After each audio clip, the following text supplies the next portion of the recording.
Sir Ramgarh का माहौल तो हमेशा से ही एक दूसरे के ऊपर हावी रहा है। कभी हिंदूवाद, कभी हिंदू मुसलमानवाद तो हमेशा से ही चलता रहता है।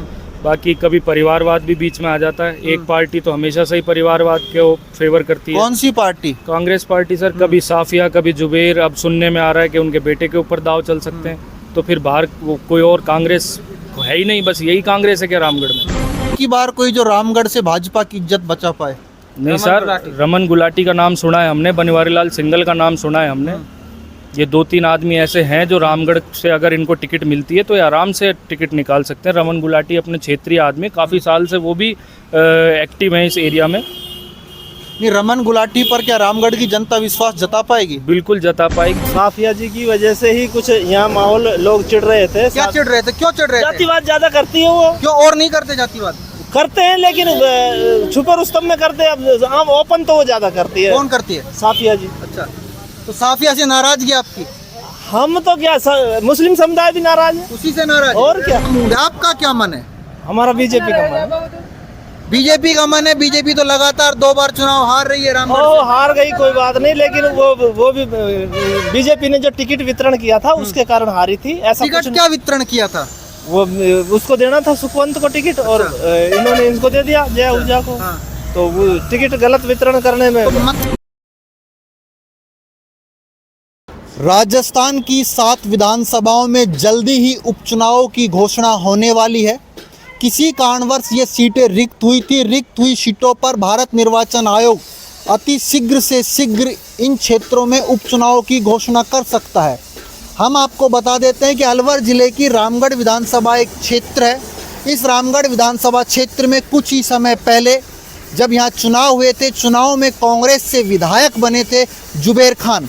जुबेर खान का कुछ ही दिनों पहले लंबी बीमारी के चलते देहांत हो गया, और देहांत होने के कारण अब रामगढ़ विधानसभा क्षेत्र रिक्त हो गया है और यहाँ पर भी अब उपचुनाव होंगे। आपको बता देते हैं, उपचुनाव की भी घोषणा नहीं हुई है, परंतु राजनीतिक सरगर्मियां बेहद ही तीव्र हो चुकी हैं। मैं आपको बता देता हूं, रामगढ़ विधानसभा का वो क्षेत्र है जहां हमेशा लगभग हिंदू और मुस्लिम कट्टरता का प्रभाव चला है, और लगभग 25 साल की राजनीति की बात करें तो यहाँ से जुबेर खान परिवार और एक आहूजा परिवार का वर्चस्व रहा है इस विधानसभा क्षेत्र की राजनीति में। परंतु आपको जानकर एक जानकारी जो मैं आपको बता देता हूं कि जुबेर खान के देहांत के पश्चात कांग्रेस संभावनाएं ये जता रही हैं कि उनके पुत्र पर दांव खेल सकती है। दूसरी तरफ भाजपा की बात करें, भाजपा पहले ही ज्ञानदेव आहूजा के भतीजे पर दांव खेल चुकी थी। जय आहूजा को चुनाव लड़वा चुकी थी इसी विधानसभा चुनाव में जो हाल ही में संपन्न हुए थे, परंतु भाजपा को करारी शिकस्त मिली थी। और जैसे ही देहांत के पश्चात ये सीट रिक्त होती है, उपचुनाव की तैयारियां निर्वाचन आयोग कर रहा है। परंतु जनता का मन क्या कहता है, जनता क्या सोचती है, भाजपा से कौन उम्मीदवार होगा, भाजपा किस पर दांव खेलेगी, इन्हीं सभी सवालों को जानने के लिए आज हम रामगढ़ विधानसभा के क्षेत्र पर पहुंचे हैं और रामगढ़ की जनता से बात करेंगे कि जनता का क्या मूड है, क्या जनता कहती है। सर, क्या नाम है आपका? मेरा नाम निखिल साहनी है सर। निखिल जी, आप यहीं रामगढ़ से हैं? जी सर, बिल्कुल प्रॉपर रामगढ़ से। उपचुनाव कुछ ही दिनों में होंगे, क्या लगता है राजनीतिक क्या माहौल है रामगढ़ में अब की बार? सर रामगढ़ का माहौल तो हमेशा से ही एक दूसरे के ऊपर हावी रहा है। कभी हिंदूवाद, कभी हिंदू मुसलमानवाद तो हमेशा से ही चलता रहता है। बाकी कभी परिवारवाद भी बीच में आ जाता है। एक पार्टी तो हमेशा से ही परिवारवाद के फेवर करती है। कौन सी पार्टी? Congress party sir. कभी साफिया, कभी जुबेर। अब सुनने में आ रहा है कि उनके बेटे के ऊपर दाव चल सकते हैं। तो फिर बाहर कोई और कांग्रेस है ही नहीं, बस यही कांग्रेस है क्या रामगढ़ में? बाकी बात रही बीजेपी की, तो बीजेपी कभी कुछ बोलती है, कभी कुछ बोलती है। उनका भी कुछ इसी तरीके से रहता है। नहीं, आप कांग्रेस के ऊपर आरोप लगा रहे हो, भाजपा को भी देखिए, आहूजा परिवार लंबे समय से रामगढ़ की राजनीति में सक्रिय। नहीं सर, मैं वही बोलने जा रहा हूँ। बीजेपी बोलती है, पर पिछली बार उन्होंने भी यही किया कि करीबन 15-20 साल से आहूजा जी रामगढ़ की राजनीति कर रहे थे। जब उनकी उम्र पूरी हुई तो उसके बाद उन्होंने उनके भतीजे को टिकट दे दिया। फिर वो भी तो परिवारवाद हुआ ना। पिछली बार भी यही हुआ। उसके वजह से रामगढ़ की जनता यही चाहती है कि परिवार। भतीजे से क्या नाराजगी रही रामगढ़ की जनता को? सर भतीजे से नाराजगी तो चाचा के वो थे, उनके कृत्य जो उनके भतीजों के क्या कृत्य थे वो जनता जानना चाहती है। सर कृत्य तो बहुत कुछ थे। उन्होंने 15 साल में ऐसा किया क्या रामगढ़ के लिए? कुछ एक काम अगर वो खड़े होके कहीं गिनवा दें कि उन्होंने 15 साल में रामगढ़ की जनता के लिए, आहूजा जी ने 3 बार विधायक रहे, उन्होंने ये काम किया क्या? ऐसा कुछ एक काम गिनवा दें? वो तो लंबी लंबी बातें करते हैं, उन्होंने रामगढ़ में बहुत काम किया। क्या एक काम तो गिनवा दें? ये उस समय पिछले से पिछले विधानसभा चुनाव में जब ये आपस में चुनाव लड़ रहे थे, जुबेर जी और आहूजा जी, जुबेर जी ने क्लियर बोला था उनको कि उन्होंने बोला था मैंने ये नेशनल हाईवे पास करवा दिया है, तो जुबेर जी ने टेबल पे बैठ के बोला था कि मैं राजनीति छोड़ दूंगा, आप ये बता दो कौन से लेटर पे आपने ये नेशनल हाईवे फाइनल करवा दिया है। आखिरकार हुआ तो वही, कोई लेटर पे नेशनल हाईवे फाइनल नहीं हुआ था, वो दावे करते रह गए बस। और जब कांग्रेस आई, जब ये एमएलए बने, कांग्रेस की सरकार राजस्थान में बनी, जब हमने ये हाईवे बनता देखा, तो उन्होंने किया क्या? नहीं, अब की बार जय आहूजा पर दाव खेला, इससे पहले सुखवंत पर भी दाव खेला था, वो भी असफल रहे। नहीं सर, सुखवंत जी असफल जरूर रहे, पर उनको जनता ने साथ पूरा दिया था, उनके साथ में कभी कमी नहीं आई, उनको पूरा सपोर्ट दिया गया था। पर पिछली बार जो पार्टी ने किया, सुनने में आता है कुछ टिकट विकेट का क्या चक्कर था, अब हम तो इतना ऊपर पहुंच नहीं पा रहे। रामगढ़ से लगातार 2 बार भाजपा हार रही है। उपचुनाव में कौन ऐसा प्रत्याशी हो सकता है जो धरातल से जुड़ा हो और यहाँ से टिकट को निकाल सके भाजपा की को? नहीं सर, सबसे मेन चीज़ तो ये कि रामगढ़ का लोकल हो, ये नहीं बाहर का कोई आ रहा है। जय आहूजा का रामगढ़ से कोई लेना देना नहीं है, क्योंकि वो तो अपने आप को रामगढ़ की पता नहीं। कहाँ रामगढ़ के, कौन से रामगढ़ के हैं? वो तो सांगानेर सुनते हैं उनकी, तो मैंने तो कुछ सुना भी नहीं। उनके तो सब होटल मैंने सुना है, सब जयपुर में ही हैं, वहीं रहते हैं, वहीं करते हैं। हमने तो ऐसा कभी कुछ सुना भी नहीं वो रामगढ़ के हैं। आहूजा जी तो मैंने देखा ही बहुत दिन हो गए, बड़े आहूजा जी तो कितना टाइम हो गया उनको मैंने देखा ही नहीं। अगर वो इतना ही बोलते तो फिर पिछली बार जमानत जब्त होती क्या? उनकी जमानत कैसे जब्त हो गई? पार्टी की इतनी बुरी शिकस्त हार रामगढ़ विधानसभा से कि उनकी जमानत जब्त हो जाए, सब गले नहीं उतरी ये बात, कोई ना कोई कारण तो रहा होगा। है अब की बार कोई जो रामगढ़ से भाजपा की इज्जत बचा पाए? नहीं सर, रमन गुलाटी का नाम सुना है हमने, बनवारी लाल सिंघल का नाम सुना है हमने। ये 2-3 आदमी ऐसे हैं जो रामगढ़ से अगर इनको टिकट मिलती है तो ये आराम से टिकट निकाल सकते हैं। रमन गुलाटी अपने क्षेत्रीय आदमी, काफ़ी साल से वो भी एक्टिव हैं इस एरिया में। नहीं, रमन गुलाटी पर क्या रामगढ़ की जनता विश्वास जता पाएगी? बिल्कुल जता पाएगी, और वो हमको तो लगता है कि हमारे एरिया का इंसान है, बिल्कुल लोकल इंसान है, भादरपुर के रहने वाले हैं वो। बिल्कुल अगर उनको टिकट मिलती है तो रामगढ़ की जनता उनका पूरा साथ देगी। आप भी कुछ कहना चाह रहे थे, मैकेनिक लग रहे हो, बाजार में रहते हो, बहुत जनताएं देखते होंगे, क्या माहौल अब की बार रामगढ़ का? अब फूल खिलेगा रामगढ़ से। नहीं, 2 बार तो खिल नहीं रहा है। 2 बार तो उनमें आपस में टकराव था। किस में आपस में टकराव था? सुखवंत में जय आहूजा में। मतलब उन दोनों के टकराव का खामियाजा किसे भुगतना पड़ रहा है? भारतीय जनता पार्टी को भुगतना पड़ रहा है। नहीं, अब क्या टकराव खत्म हो जाएगा? अब के टकराव इन दोनों को पत्ता कटे खत्म कर सकती है। कैसे खत्म हो सकता है? इन दोनों को टिकट ना देके, तो इन दोनों को टिकट ना दें, अगर टिकट दोनों में से मिलती है तो किसी को वही स्थिति रहेगी। वही स्थिति रहेगी। पूरी जनता जानती है, जय को मिली तो वो काटेगा, सुखवंत को मिली तो वो काटेगा, जग जाहिर है सर। जनता कह रही है कि सुखवंत सिंह और जय आहूजा में आपसी मतभेद है और आपसी लड़ाई के कारण भाजपा पार्टी को नुकसान पहुंचाना पड़ रहा है। और भी बाबूजी हैं। अंकल जी कैसे हैं? नमस्कार। रामगढ़ के लोकल हैं? हाँ जी। कुछ ही दिनों में उपचुनाव की घोषणा होगी। कांग्रेस पार्टी से कहते हैं कि जुबेर खान के पुत्र दावेदारी कर रहे हैं और शायद हो सकता है उन्हीं के परिवार के किसी सदस्य को टिकट मिले। भाजपा से क्या लगता है आपको? भाजपा से रमन गुलाटी जो है सबसे बढ़िया उम्मीदवार है। कैसे बढ़िया उम्मीदवार है? मिलनसार है, सबसे बड़ी चीज़ मिलनसार है, और भी कई खूबियाँ हैं। नहीं, आपको लगता है जिस रमन गुलाटी का आप नाम ले रहे हैं, कांग्रेस के जुबेर खान जो परिवार से जो टिकट जिसको दे रही है, उससे मुकाबला हो पाएगा? वो तो परिवारवाद है जी। परिवारवाद पे तो अब बीजेपी ने जय आहूजा को टिकट दिया, और उससे पहले ज्ञानदेव आहूजा को 35 साल इन दोनों को हो गए। जुबेर को इन्होंने क्या है? ये हाईवे बनाए,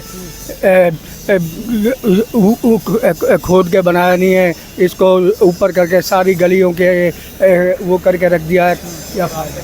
पूरा रामगढ़ खड्डे में चला गया है। बारिश के दिनों में पानी की समस्या, हर तरह की समस्या इतनी बुरी होती है, इसका कोई हिसाब नहीं। दोनों ही लोग, आहूजा और जुबेर खान जो रहे, इनके परिवार के लोग रहे, विकास की बड़े बड़े दावे करते थे। ये चाहे कुछ भी करते रहे, इनका क्या है? इनका क्या है? आपको बता देता हूँ, रामगढ़ विधानसभा का ये क्षेत्र है और इस क्षेत्र में जल्दी ही चुनाव की घोषणा होगी। और स्थितियाँ ये यहाँ पर है कि यहाँ के जो मुद्दे हैं वो लंबे समय से वही चले आ रहे हैं। जब हम यहाँ के स्थानीय लोगों से बातचीत करते हैं, स्थानीय लोगों का स्पष्ट कहना है कि एक तो यहाँ पर हिंदू मुस्लिम की राजनीति बहुत ज़्यादा प्रभावी होती है। हिंदू मुस्लिम की राजनीति के कारण कभी कांग्रेस भारी होती है, कभी भाजपा भारी होती है। हाल ही में लगातार 2 चुनाव में भाजपा को यहाँ पर करारी शिकस्त का सामना करना पड़ा है। और अभी कुछ ही समय पहले जब यहाँ विधानसभा चुनाव हुए थे तो भाजपा यहाँ पर अपनी जमानत भी नहीं बचा पाई थी। और भी कुछ लोग हैं जो यहाँ पर बाज़ार में हैं, हम रामगढ़ के बाज़ार में। आप रामगढ़ से हैं? बिल्कुल जी, मैकेनिक का काम कर रहे हैं। काम करते हैं। कुछ ही दिनों में यहाँ पर चुनाव होंगे, जनता का क्या मूड है, आपका क्या मन है? हमारा बीजेपी का मन है। बीजेपी का मन है। बीजेपी तो लगातार 2 बार चुनाव हार रही है रामगढ़ वो से। हार गई कोई बात नहीं, लेकिन वो भी बीजेपी ने जो टिकट वितरण किया था उसके कारण हारी थी। ऐसा टिकट कुछ क्या वितरण किया था? वो उसको देना था सुखवंत को टिकट, और इन्होंने इनको दे दिया, जय आहूजा को। तो वो टिकट गलत वितरण करने में तो मतलब जब सुखवंत को टिकट मिलता है तो जय आहूजा विरोध करते हैं, और जय आहूजा को जब टिकट मिलता है तो सुखवंत विरोध करते हैं। दोनों तो आपस में विरोध तो करते ही हैं। तो अब क्या लगता है कि भाजपा किस पर दांव खेल सकती है? भाई भाजपा का तो अब जिसको बनवारी सिंघाली भी है, रमन गुलाटी जी भी हैं, बनवारी लाल सिंघल जी भी हैं। अब देखो जिसको टिकट मिलेगा हम उसके साथ हैं। ये टिकट तो पिछली बार भी मिला था, आप जय आहूजा के साथ नहीं थे, आप सुखवंत के साथ नहीं थे, कांग्रेस यहाँ से जीतती रही है। वो तो उनकी पुश्तैनी मान रहे हैं ना, वो अपने उसकी मान रहे हैं। भाई हम तो यहाँ जुबेर जी और ये आहूजा जी मतलब ये है कि रामगढ़ की जनता अब की बार नए चेहरे को देखना है। हाँ, नए चेहरा आ जाए तो ज्यादा बढ़िया रहेगा। तीसरा और भी लोग हैं। क्या कहना बेस्ट रहेगा सर। क्या कहना चाह रहे हैं बताइए? मैं ये कहना चाह रहा हूँ, इन सब की लड़ाई में हटकर अगर कोई तीसरा चेहरा कौन हो सकता है आपके अनुसार? कोई जो यहाँ धरातल से जुड़ा रमन गुलाटी हैं, और भी कई चेहरा है। बनवारीलाल सिंघल है, उसको भी यहाँ उतार दिया जाए तो वो भी द बेस्ट रहेगा रामगढ़ के लिए। अब इनकी लड़ाई में तो मतलब जैसा भी अब बार बार वही परेशानी है। और मतलब मैं आपसे एक सवाल है मेरा आपसे, हाँ जी, कि रामगढ़ में हम बहुत सारे लोगों से मिल रहे हैं, रामगढ़ में हिंदू मुस्लिम की राजनीति कब तक चलेगी है? यहाँ विकास की बात क्यों नहीं करते हैं? विकास की सर बात होती तो इसीलिए नहीं है ना। विकास की बात पीछे रह जाती है राजनीति में, और बार बार इधर उधर की बातें हो जाती हैं। टिकट इसको कोई बढ़िया आदमी को टिकट मिले, जो कोई अपने हित के बारे में काम करे। तीसरा चेहरा नहीं आएगा, जातिवाद का मुद्दा खत्म नहीं होएगा। इन दोनों में तो दोनों होएगा ही। तो उधर उसके समस्या हो जाएगी, इधर अंदर भीतर घात होती है, उसको मिलेगा तो ये यही हाल रहेगा सर यहाँ तो। और भी युवा है हमारे साथ। आप क्यों नहीं बोल रहे? आप बताइए। नहीं आप बताइए ना। चलिए, क्या नाम भाई साहब आपका? इमरान खान है साहब। इमरान जी कहाँ से हैं आप? दोहली से, यही रामगढ़ दोहली से। कुछ ही समय में यहाँ पर उपचुनाव होंगे जी। क्या है यहाँ का राजनीतिक माहौल? राजनीतिक माहौल सब सही है। आप जिस समुदाय से आते हैं उस समुदाय से विधायक बने थे, जुबेर खान जी का इंतकाल हो गया जी। कहते हैं कि उनके पुत्र पर संभावनाएं जताई जा रही हैं टिकट की। क्या लगता है आपको? हाँ, तो अगर वो टिकट दे देंगे तो सही है, जीत जाएगा। भाजपा क्यों नहीं जीत पा रही? भाजपा में साहब जातिवाद और वही मतलब माहौल खराब करते हैं हमारे क्षेत्र का। आपके क्षेत्र का माहौल खराब होता है। ये कांग्रेस की टिकट हमेशा जुबेर खान उसके परिवार को ही क्यों मिलती है? क्या अन्य कोई नहीं है क्या? सुनो, ये हम एक कारण है। जुबेर खान ने मतलब भाईचारा और विकास का नाम पर चुनाव लड़ो आज तक, और रामगढ़ क्षेत्र में जितना काम मतलब जुबेर खान का कराया हुआ है, अगर एक भी बड़ो काम, बीजेपी को विधायक 3 बार रहे हो गया अंधे आहूजा, एक भी बड़ो काम अगर कोई गिना दे, अगर भाई ई मेडिकल कॉलेज आई या कोई भाई एसडीएम ऑफिस आयो, कोई भी XYZ नगर पालिका कोई तहसील बनवाई हो, कुछ भी, तो अपनी गारंटी है भाई। आपको लगता है कि उसका जो पुत्र है अगर चुनाव लड़ेगा, अनुभव नहीं है उसके पास, वो पार पटक देगा पार्टी की? ना, बिल्कुल पटक देगा साहब। भाई 4 बार वो खुद विधायक रहा, 1 बार उनकी पत्नी विधायक रही, तो धीरे धीरे अनुभव आ जाएगा। भाई पहली बार जो चुनाव लड़ता है तो उसके पास अनुभव थोड़ी रहता है, जीतने के बाद ही तो अनुभव आता है। बाकी राजनीतिक परिवार से है तो सारी बात क्या कह रहे थे आप? जो साफिया जी की वजह से ही कुछ यहाँ माहौल लोग चिढ़ रहे थे। क्या चिढ़ रहे थे, क्यों चिढ़ रहे थे? जातिवाद ज्यादा करती है वो। क्यों और नहीं करते जातिवाद? करते हैं लेकिन छुपे रुस्तम में करते हैं, अब ओपन तो वो ज्यादा करती है। कौन करती है? साफिया जी। अच्छा, तो साफिया से नाराजगी आपकी? हम तो क्या मुस्लिम समुदाय भी नाराज है, उसी से नाराज? और क्या। जुबैर खान जी बढ़िया आदमी थे। अच्छा, और साफिया जी से उनके बेटों के बारे में वो राजनीति में उतर रहे हैं? अभी तो हमने तो कभी सुना नहीं उनके बेटे के बारे में, अब आएंगे तो कोई बात नहीं। अभी तो हमने, अब नए हैं तो क्या कह सकते हैं उनके बारे में। और भी है, भाई साहब भी है। भाई साहब आप भी लग रहे हैं, आप बताइएगा क्या क्या लगता है अब की बार उपचुनाव में किसका पलड़ा भारी रहेगा, भाजपा का या कांग्रेस का? भाजपा का। कैसे? भाजपा तो लगातार चुनाव हार रही है यहाँ से 2 बार। अब के जीतेगी? जीतेगी? बिल्कुल। कैसे जीत जाएगी बताइए, कैसे समीकरण बन रहे हैं आपके यहाँ पर? सरकार बीजेपी की है। तो सरकार बीजेपी के, तो चुनाव भी, यहाँ उपचुनाव भी जीतेंगे। बिल्कुल जीतेगी। उसका प्रभाव पड़ता है सर। रामगढ़ विधानसभा क्षेत्र में हम हैं, यहाँ की जनता है, इन जनता का मन है। उपचुनाव की घोषणा होगी, घोषणा होने के पश्चात दोनों ही पार्टियां, इसके अलावा भी और पार्टियां मैदान में प्रत्याशियों को उतारेगी। प्रत्याशियों के उतारने के पश्चात जनता उनका आकलन करेगी और आकलन करने के पश्चात ही लोकतंत्र में जनता सर्वोपरि होती है, विभिन्न नेताओं का भविष्य तय कर देगी। संदीप यादव, वॉइस ऑफ प्रतिज्ञा, रामगढ़।